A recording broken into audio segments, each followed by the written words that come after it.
the Practical Prayer Podcast on New Thought Media Network with Carol and Bill. So exciting. Another week. Another week. Another I can't episode. believe how, well, let me see. 224, 124? 126 today. 126. 126, and that's just because I have the folder full of papers. And I just it's usually up there, and I bring it down once a week and look at the paper, and then forget about it for another 6.5 days. I might be able to relate to that. There's stuff. There's plenty of stuff. So, greetings to everybody who is watching on New Thought Media Network, both live right now and on the recording right now, because as far as you're concerned, it's just us saying this stuff when we're saying it. The difference between watching live and the recording, as Carol puts it, you can rewind and you can pause and you can ponder and then listen to stuff again. And as several of my other friends and associates know, when you watch the recording, you can turn it to 1.5 or 2x speed and get through the whole thing faster. So...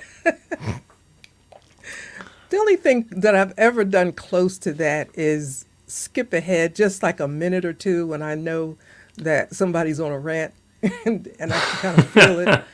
So then I'll just kind of skip, to get to the meat. But it takes me forever to get through somebody's broadcast. It's ridiculous because I overthink, Okay. I can't, and it's one of those, if you're listening to a meditation and you play it at 2x speed, you've missed the point. Absolutely. You have missed the point. Yes. So anyway, for all of the folks, the main difference is that if you are watching live on Facebook or YouTube, you can put a comment into the comments, and somebody told me that you need to be signed in to Facebook or YouTube. I guess for Facebook you're always signed in, but for YouTube you need to sign in order to make a comment. So there's a little technical tidbit. If you are not watching live and you still want to make a comment, or request a prayer, or ask a question, or otherwise throw a wrench into our collective gearbox over here, you can go to the website, which is at bethelight.com, be-the-light.com, and I've got that. I was going to say, you had that nice banner. I have a nice banner. I don't know what happened to my nice banner. Oh, there it is. There's my banner. Yeah, bethelight.com, be-the-light.com. Anyway, before I distracted myself with clicking buttons and stuff on the controls over here, if you go to bethelight.com and if you go to the Practical Prayer page, there is a comment button which will let you send a message to us, and we will respond accordingly. And you know who you are. Some questions deserve one sort of a response, and other questions that'll be other sorts. So anyway, you are welcome to put information and feedback to us at your heart's content. And Carol, I was going to talk to you a little bit about the episode that we're going to talk about, but as we were discussing that, just in the minute or so that we talked before we came on air, your explanation of what we're going to talk about is so good and wants me to head off in so many different directions that if we started talking about it now, we wouldn't get to reestablish it because we would forget the topic by the time we start. Have we done that before? Always. Yes. But this, I could see this one was ready to happen. So let us start the podcast recording now. By the way, this is the pre-show where we get to make comments and be very casual with the folks who are listening. And in a second, we're going to start the actual recording session for the Practical Prayer Podcast, which will go live on Podcast Land in a week or so. And we will introduce the topic when we get to that. So on your mark, get set, here we go. A practical prayer is a prayer that works. These discussions between Reverend Bill Marchiony and Carol Lawrence dive into the details of how it works and how to work it. Reverend Bill is a New Thought minister and the author of Practical Prayer for Real Results. Your new life begins with a new thought. Carol Lawrence is on a spiritual quest, finding the New Thought teaching after decades on the pulpit in 3 different traditional denominations. I've got some questions. Together, they're exploring the philosophy and activities that come together from many of the world's religions to create the practical spirituality that is New Thought.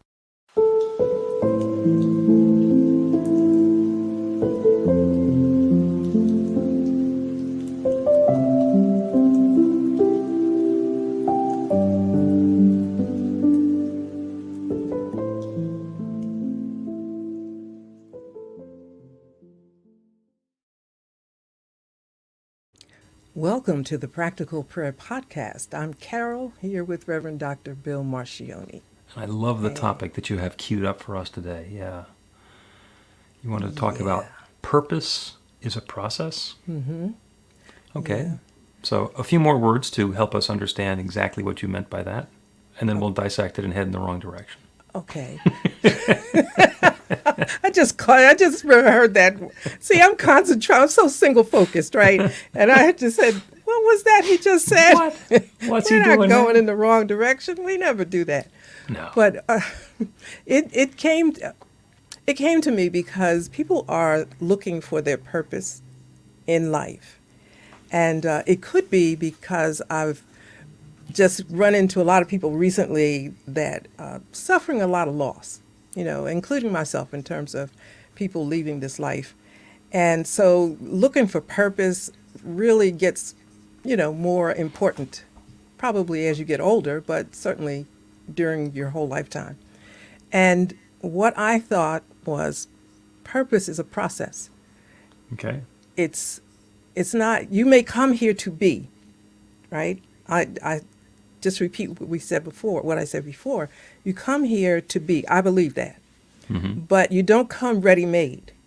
I think you come with all the ingredients in the box, but you have to perfect the gift that is within. And in terms of the search, which seems to be very important, I personally think we make it hard. Just be comfortable with what you do naturally well. Why would Spirit or, however you interpret God, send you and make it difficult, for you to be what you came to be? And the example that I gave was that I can play keyboard music by ear. I discovered that when I was a little kid, but I also discovered that I'm dyslexic. So reading music is not possible for me. So I would have to perfect the gift of my ear by a lot of practice and all of that, resources, which I was not willing to do. So apparently that is not my purpose. Well, and you found some other stuff to do in the meantime that seems to be relatively fulfilling. Yes. Okay. Yes. And I sometimes wonder if more so, but certainly I'm good. I'm good with where I am. There's a lot of people say, well, what's my purpose in life? I have to find my purpose in life. Why did God put me on earth? It's like God put us on earth to be here. The reason that you are here is that God had need of an instrument here. And our job is not to read the tea leaves and figure out what God wanted. It's to look within and find what it is that makes our hearts sing, that makes us come alive, and do that. And in some cases we need to find a way to support our lifestyle while we do it. Sometimes there's a balancing act, because what I want to do is be a philanthropist, and in order to be a philanthropist I need to get some money somehow to give away. Mm-hmm. And starving people make lousy philanthropists. It's just, that's part of the job description. So there are ways to figure out how to make that work. Now, in some cases, it's about going out and starting a company and making a lot of money and then retiring and then being a philanthropist. Or I have worked with a lot of people who go into the business of working for philanthropists, and their job is to give away somebody else's money.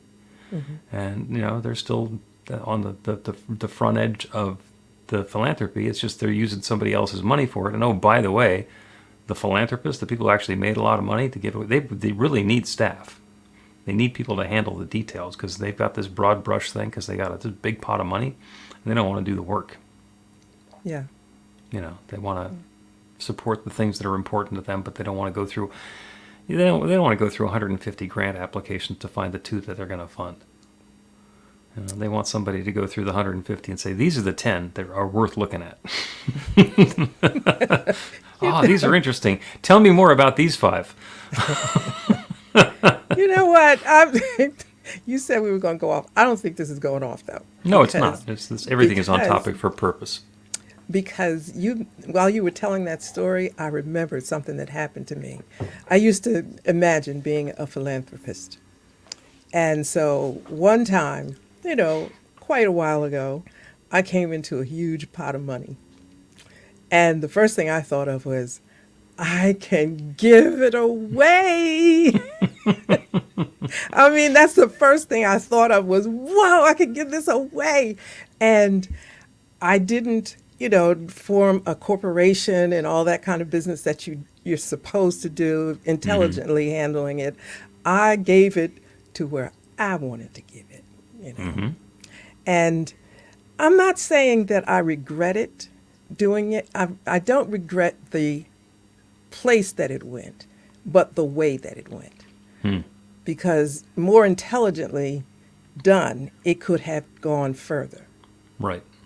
So while you were saying that, I was thinking, yeah, there's an intelligent way to handle these gifts that you get, whether you're born with them or they come to you as you go through life. Yeah, and people think that if I hit the lotto jackpot, I get the Mega Millions, it's going to solve all my problems. And it doesn't. I mean, it solves all the problems that you had up until then and creates a whole new set of problems. So we don't understand that, it's always something. And having a ton of money is more entertaining than struggling. I will freely admit that. And it's also, when it's a lot of money, it's a big responsibility because, I have friends who have made a lot of money and other friends who have become famous.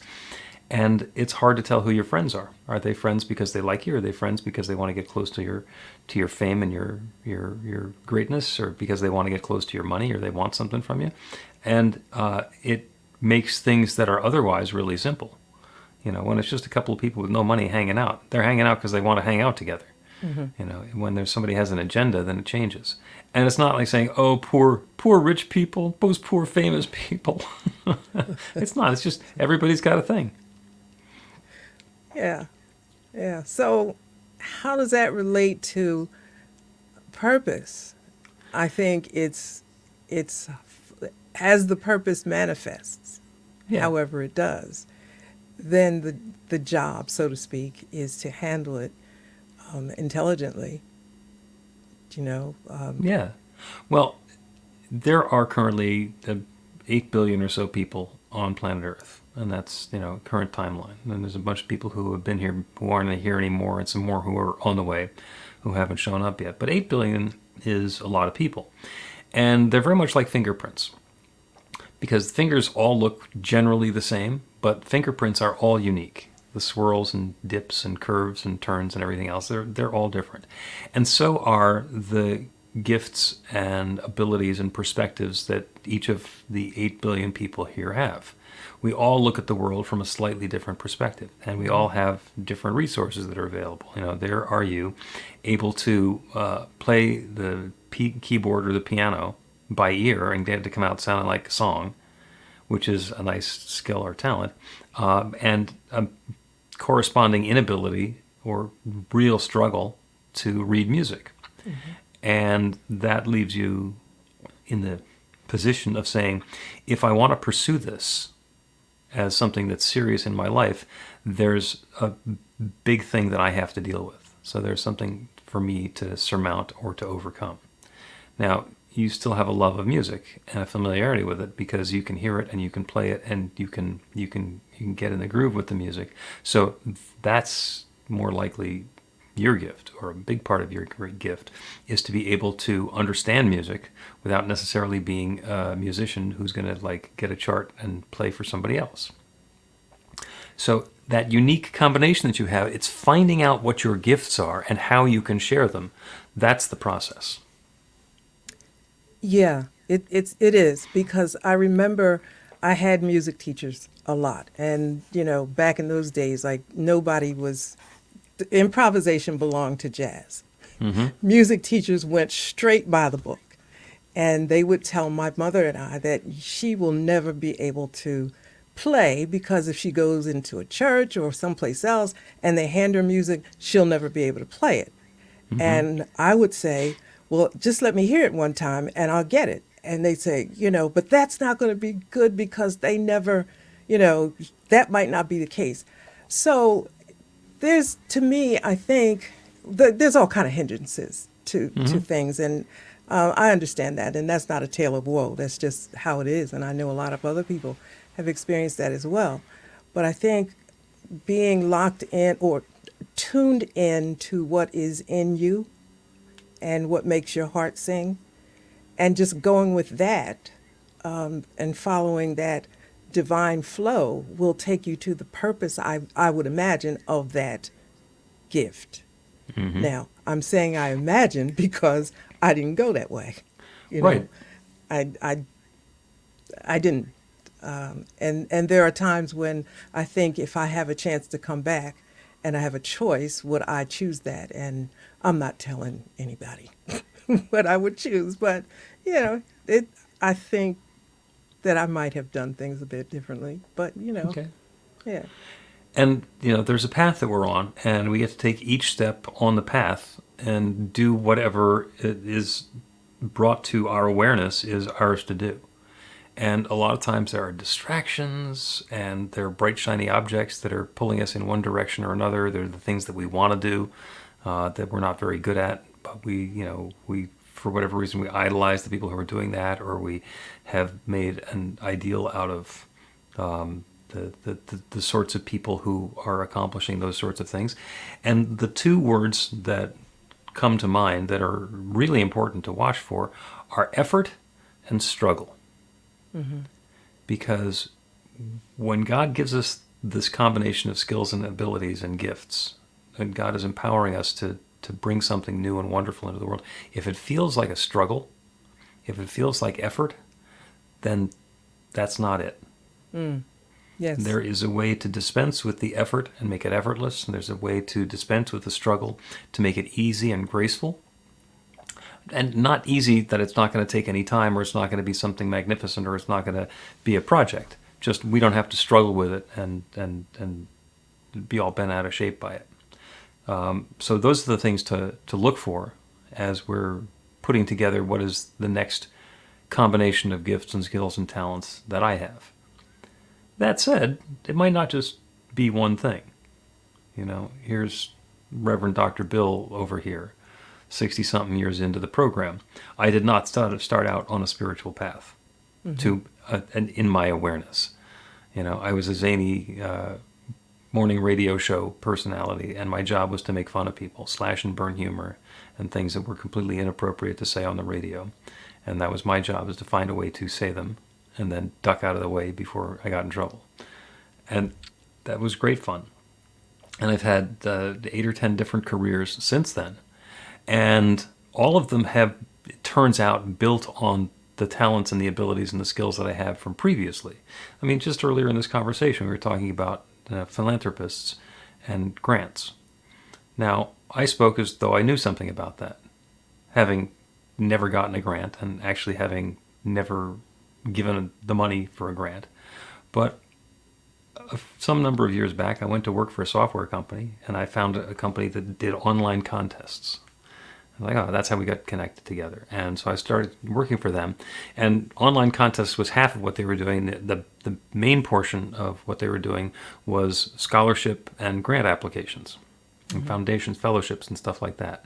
And I moved into that side of the business and got to work with a whole bunch of philanthropic organizations and learned not just how their grant application and review and award process works, but how the organizations work themselves. Because I'm talking to these executive directors and grant managers, and here's the challenge that they have in their job.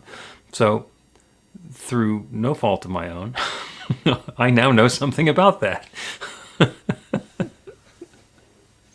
And I'm able to use that to expand my understanding of the way the pieces fit together in the world, so that when somebody is talking about a grant or becoming a philanthropist, I can speak about it with a little bit of information and knowledge. And I like the part where you said it's not just one thing. I think that we have experiences that may point to many different purposes or areas of genius in your life. I like that, areas of genius. And it's maybe, I don't want to say it's whatever one you want, but it's one that flows easily and effortlessly. I come from a background that if it's easy, is not right. You know, you got to struggle, and I'll just leave it at that for now. But I have learned, having crossed the street, that that is not true. There's a lot. Let's say you have 4 gifts, 3 gifts, you know, and well, one is not as easy as the rest, or whatever. I mean, what I do with music, I do. My name is never going to be on a billboard. I'm never going to play in church, you know, but that's cool. But the way that I use it is miraculous to me. So I'm fine with that. There's other things in my life that I find wonderfully easy, and I can use music with it and use things like, you know, just a poetic endeavor with it, and it comes out musically. Yeah. In a lot of ways, even without notes, it can be melodic in many ways. So I think that's the gift that God gives, and you find a space where you can flow, and other people benefit from that. I think that's a built-in thing with a gift. Somebody's going to benefit. Right. You know, Right. now the benefit for me didn't come with the folks across the street. I had to go a different way. But, Right. you know, You had to find your own path. you have to find it, and that's cool. Isn't that part of it? Absolutely. Absolutely, that's part of it. And we're going to take a break. And the thought that I'm going to leave us with as we go into the break is that there are some people who sing beautifully, and they are just a delight to listen to. And there are other people who love to sing who are not pleasant to listen to. And the goal of the person who's singing is to understand how it lands on other people. Because if they insist on going and performing, then it's going to be miserable all the way around. And they still have a gift. To be continued. Yeah, I can't wait for this one. Learn to put practical prayer to work in your life.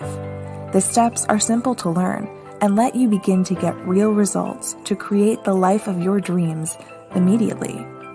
Reverend Bill Marchiony's widely acclaimed book, Practical Prayer for Real Results, gives you a clear summary of the New Thought principles behind practical prayer and the series of easy-to-understand steps found in the most effective prayers from religions and spiritual practices all over the world and throughout history. Practical prayer is not a replacement for your religion or practice. It's a technique to make the work you do in consciousness even more effective. The book includes 40 prayers on various topics that you can adapt as needed and use as your own. Practical Prayer for Real Results is available in paperback, Kindle, and audiobook on Amazon or at b-the-light.com. That's b-the-light.com. Welcome back to the Practical Prayer Podcast. I'm Carol, here with Reverend Bill Marchiony. We're talking about purpose and the process of finding our purpose and kidding ourselves when we think that we have a purpose that's not really our purpose. So, you know, if there's somebody who's like loves the idea of being a surgeon and they're really not good at it, regardless of how much they love it, they should probably not be a surgeon. Okay.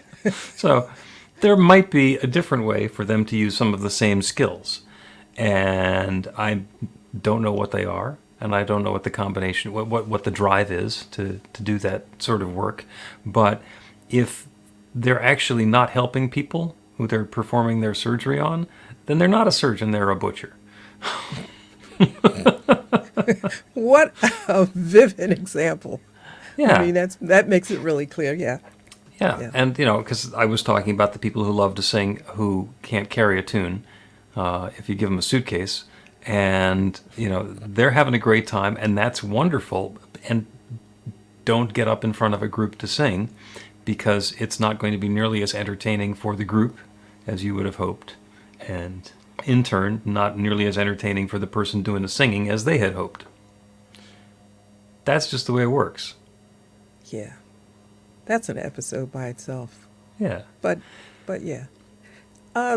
And you know what? I have some sympathy or empathy for everybody, in this day and age, because you have so much access to everything, and you can be a singer and be, you can go online and just have your own TV show, and just think you're knocking it out of the park. And so it's so easy now to do anything that you would like, but not necessarily that which you came here to do. So isn't it fair to kind of sympathize with all of the peer pressure and so forth to have the most glamorous gift? Well, we say it's the most glamorous gift, but maybe it's not your gift. Right. And what you made me think of is that if we are pursuing something, trying to make it in an area that's not in our lane, we're distracting ourselves from the good that we could be doing. It's possible that the person who wanted to be a surgeon who's no good at surgery, maybe they'd be a great internal medicine doctor, maybe they'd be an awesome diagnostician, or maybe they should run a steakhouse if they just like the cutting parts of it. There's the possibility of finding out what is your gift and where's that going to land and how's that going to resonate. We were talking about singing. There was an invention some number of years back called auto-tune. And you can set up an auto-tune, and it's software. And it will take whatever the sound input is, and it will bring it into the appropriate key so that it sounds exactly the way that you would want it to sound. Which means that people who can't sing can sing. And that's pretty awesome. And what that means is that people who can't sing can spend a lot of time sounding like they can sing as long as they can sing through an auto-tune. Even though if they have to go to a kid's birthday party, it's still not going to work. Yeah. So, Yeah. Are you kidding yourself? Are you doing that for fun? Are you using the software in a way that's enriching and enhancing life, or is it something that's going to be diminishing? And that, how do you work with that? As I mentioned in the example about peer pressure and everything that's available to us to make us believe that we can do whatever it is that we want to do, then we start believing our own press. Yeah. And the whole reality gets lost. How do you work with that? It's like, in 1 Corinthians 12, it lists a lot of gifts. Mm-hmm. And they sound pretty boring to me, really. They just, quite frankly, sound boring. But Are you judging the gifts in 1 Corinthians? No. I'm just saying the way it is, because I'm a big believer in the Bible are the cliff notes. You got to sit down and really, dig in. And so when you look at 1 Corinthians, the list looks boring, unless you're like a fundamentalist Christian. I hope that's not bad. I didn't mean it to sound bad. It's just the way you look at Scripture, I should say. But and the interpretation of those gifts can be quite exciting if you just stop and dissect each one and see how that might express itself other than the way it's put on the page.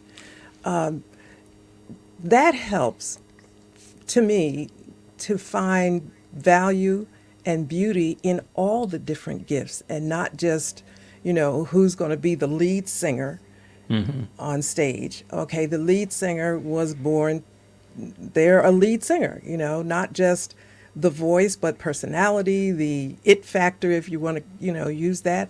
That's fine. You may sing wonderfully, but you don't have the it factor. Mm-hmm. So you look at the gift itself and see where there are other places that it can shine and manifest in a magnificent way. But you have to know that that's possible. And that's what I'm saying is kind of maybe missing with all the splash and the, ability to be anything you want to be. The other, not lesser, but the other supportive and equally wonderful ways to express aren't brought out. Mm-hmm. I'm going to go back and I'm going to try and unwind what you said that seemed like it was dissing the fundamentalists. And I'm sorry, I really didn't mean to be that. No, that. I know that used you to be one. So I know, and I understand that you didn't mean to do that, and that's what I'm gonna address is that when we're fundamentalist in anything, and a fundamentalist who's reading 1 Corinthians is going to be able to read that from their fundamentalist belief, in which case all you need to do is read the words and say that's what it means. Mm-hmm. And for anybody else, you can read the words and say, oh, well, fundamentalists believe that, but that seems boring to me. Or what you're pointing out is look beneath the surface. Don't just look at what's superficially written down on the page there. What does that mean? What did that mean in context? What did that mean at the time? What could that mean for me? And that's a big part of the spiritual practice of purpose. And as you say, purpose is a process, as we're talking about today, is surrender. If we'll take you as an example, you have this ability to play the keyboard, play the piano by ear. That's great. That's wonderful. So maybe I could be a musician. And then maybe not. Maybe there's something else that I get to be. So instead of grabbing onto that, I get to surrender it, let go of it, and see what comes back again. I sometimes say that we are guided by that still small voice of the infinite. God will suggest to us that which is ours to do. And we get quiet and meditate and open to that guidance, and we can hear that still small voice making a suggestion to us.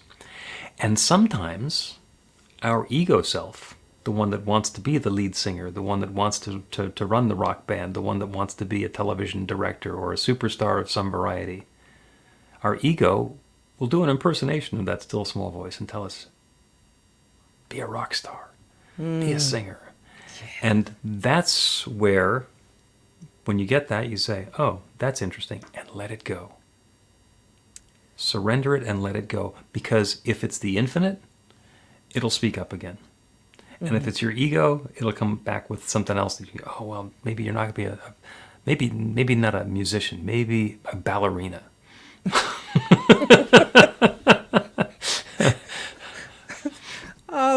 Yeah, but you know what? The ego, and I'm thinking, can be a little bit nastier than that. Oh, the ego can be devious. And there's nothing wrong with the ego. The ego helps us understand who we are. And once we understand what our gifts and skills and talents are, is that which lets us actualize those gifts and bring something into the world. It's also can be involved in deluding us. That's why we can't do this thing alone. We need some bodies, I think, not just one somebody, but to keep us on track and on the road to realism. And maybe the persons or whatever, you take turns. Maybe it's my turn this time to pull you in, and next time it's you. But definitely not to go through this alone, because the ego can play tricks and convince. And I know you've heard people say, I don't know whether this is God speaking to me or not. Well, first of all, you got to ask yourself, what is it you want to hear? Right. What you want to hear. Now, that sometimes is going to tell you who's talking. Mm-hmm. And as I sometimes say, if I'm hearing that still small voice of God and it's telling me this is my calling, let it go through to voicemail. Okay? Don't take the call, because if it's the divine, if it's our true purpose, it'll call back. Yes, absolutely. It'll call back. And it's an infinite universe. We're not going to miss the opportunity to nearly the extent that if we go down the wrong path, spending a lot of time and energy and effort, and especially effort, in something that's not going to be productive and that's not in alignment with the truth of what we are. Mm-hmm. Let's take another break, and when we continue, we're going to do a prayer to tie all of this purpose and process stuff together, and it's going to be on effortlessness.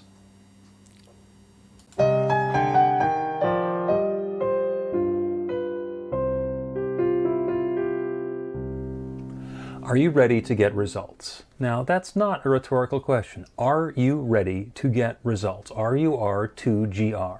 That's actually the abbreviation for the steps in a practical prayer: recognition, unification, realization, gratitude, and release. with a couple of extra steps in there in case some doubt creeps in along the way. RUR2GR. This class is about the prayer technique that's common to all of the spiritual practices and religions in the most effective prayers that they have. And by effective, I mean that the prayer works. It actually creates a change in the experience of the person doing the prayer. It gets a result. We're going to begin with theory, and then we're going to take it into practice. By the end of the class, you will have your very own practical prayer that will help create transformation in your life.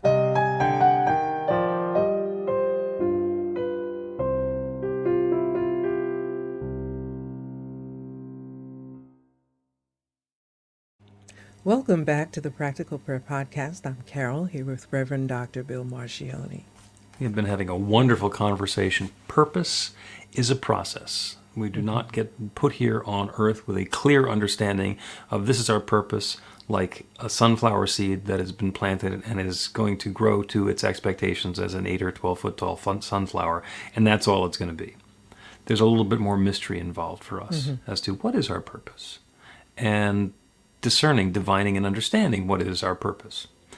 Fortunately, we're not in this alone. So the prayer today is about understanding what our purpose is, to engage in the process of partnering with the infinite to understand what that purpose in life could be. And the key to it is effortlessness. The divine is an infinite creative power that does not need to struggle with anything. And if we're doing what we think is our purpose and we're struggling and we're efforting and it's taken a lot of work and a lot of toil and it's taken something out of us, then that's not our purpose. Might be close, but that's not it. There's something missing. Because that infinite creative power that creates everything can create success as us without us feeling like we're struggling or continuously pushing a rock up the hill. So let's do that prayer on effortless understanding of our perfect purpose and insight as to what is ours, and also the ability to turn away from what's not ours.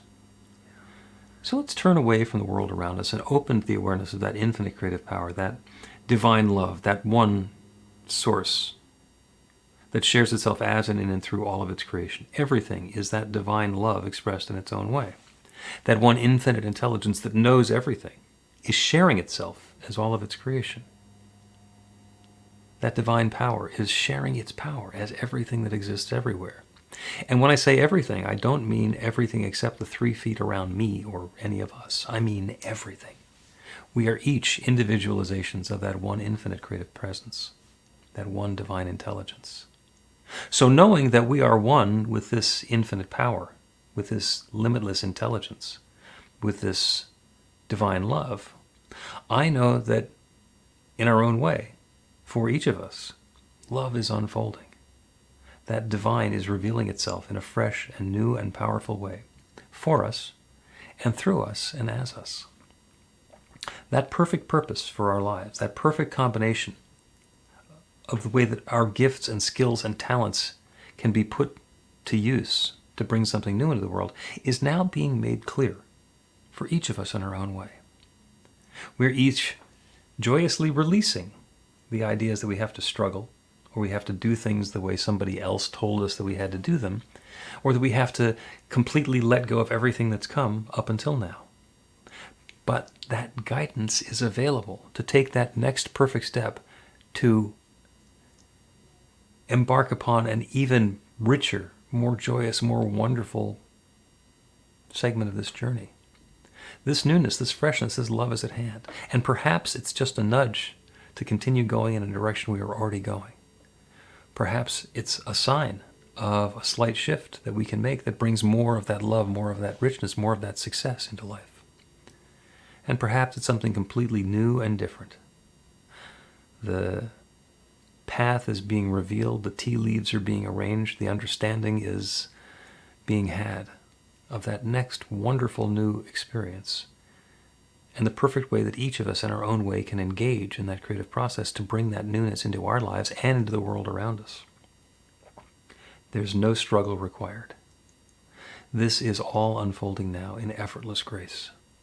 Joy and harmony and peace and uplift, prosperity, harmony, love, contentment, success, vibrant good health, and joy, unfolding in its own way for each of us And it's all different. It's the same thing happening in different ways for everyone. That goodness is happening now. And I'm so grateful for it. I'm grateful for the wonderful stories that we get to tell about the insight, the nudge to go in a slightly different direction or to do something completely new. And the wonderful steps, easier than we thought they were going to be, faster in coming to fruition than we could ever have expected, and more and more and more of what we call joy unfolding in our lives. I'm grateful for all of this good and the way it's showing up for each of us and for all of us. And so with a deep feeling of thanks for all of this good that's already on the way, I speak this word and release it into that creative law, the one that creates everything. And I know that it is already creating this. It's underway now. And so I let it be. And so it is. The Practical Prayer Podcast with Reverend Bill Marchiony and Carol Lawrence is a production of BeTheLight.com, be-the-light.com, where you can find more information about practical prayer for real results. Our theme is by Music of Wisdom. You can learn about the spiritual community of New Thought Philadelphia with daily guided meditations, Weekly celebrations of spirit, and Reverend Bill's classes in practical spirituality at newthoughtphilly.org.